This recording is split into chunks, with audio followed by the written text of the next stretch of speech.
Bismillahirrahmanirrahim. Assalamualaikum warahmatullahi wabarakatuh. Saya Muhammad Rafiq bin Samdin, nombor metrik 276-101. Saya akan menerangkan sedikit mengenai tajuk pembinaan negara bangsa mengikut perspektif Malaysia. Okey, pada pengenalan, selepas kemerdekaan negara menghadapi pelbagai masalah dalaman, terutama masalah perpaduan dan integrasi sesama kaum.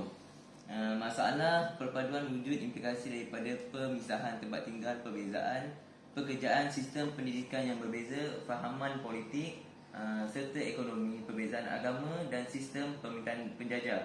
Okey, pelbagai langkah telah diambil oleh pihak kerajaan Malaysia untuk mengatasi masalah ini. Antaranya adalah penyeragaman sistem pendidikan, integrasi ekonomi, penyatuan fahaman politik dan aspek-aspek sosial lain. Okey, dasar ekonomi pula dasar kebudayaan kebangsaan dari rukun negara dibentuk untuk menyatukan masyarakat pelbagai kaum di Malaysia. Okey, bagi asas integrasi dan perpaduan nasional pula, konsep perpaduan integrasi adalah saling berkait tetapi merujuk kepada proses yang berbeza. Malaysia yang didiami oleh masyarakat berbilang kaum dengan pelbagai kebudayaan, agama dan ideologi yang berberlainan harus mementingkan konsep ini. Perpaduan juga boleh didefinisikan sebagai satu proses bagi mewujudkan satu identiti nasional dalam kalangan kumpulan yang terpisah dari segi kebudayaan, sosial, lokasi dan sesebuah unit politik. Elemen kedua ialah objektif Kementerian Perpaduan Negara dengan pembangunan masyarakat. Ia menggalakkan perpaduan masyarakat pelbagai kaum dan integrasi nasional, memberikan bantuan khidmat masyarakat, membangunkan dan mengintegrasikan masyarakat orang asli. Okey, dia memajukan kepentingan dan penglibatan wanita dalam pembangunan negara, menyelaraskan program kependudukan dan pembangunan keluarga. Bagi melaksanakan program kementerian, berapa buah jabatan ditubuhkan seperti Jabatan Kebajikan Masyarakat, Jabatan Perpaduan Negara, Jabatan Hal Ehwal Orang Asli, Jabatan Hal Ehwal Wanita dan Yayasan Kebajikan Negara. Cabaran ketiga ialah cabaran pembinaan negara bangsa. Pentadbiran menjadi matlamat utama sesebuah negara, terutama negara yang mempunyai masyarakat berbilang kaum seperti Malaysia. Hal ini kerana apabila tiada perpaduan ataupun perpaduan pada tahap yang sangat rendah, pertelingkahan rakyat berbilang kaum akan sering berlaku. Fenomena ini boleh menimbulkan keamanan dan banyak kemusnahan. Negara ini secara jelas menjadi sebuah negara yang berbilang kaum, terutama selepas kedatangan British. Hasil daripada pengenalan tersebut, kebanyakan orang Melayu tinggal di kawasan kampung mengerjakan sektor pertanian, menangkap ikan dan kerja-kerja kampung yang lain. Pengasingan tempat tinggal juga menyebabkan sistem pendidikan setiap kaum juga dipisahkan. Elemen keempat adalah masalah perpaduan kaum rakyat Malaysia.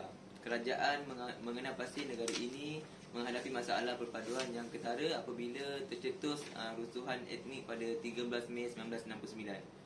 Walau bagaimanapun, rusuhan ini berlaku di Kuala Lumpur sahaja, namun peristiwa ini mencerminkan masalah sebenar yang dihadapi peristiwa oleh seluruh Malaysia di segenap pelosok negara.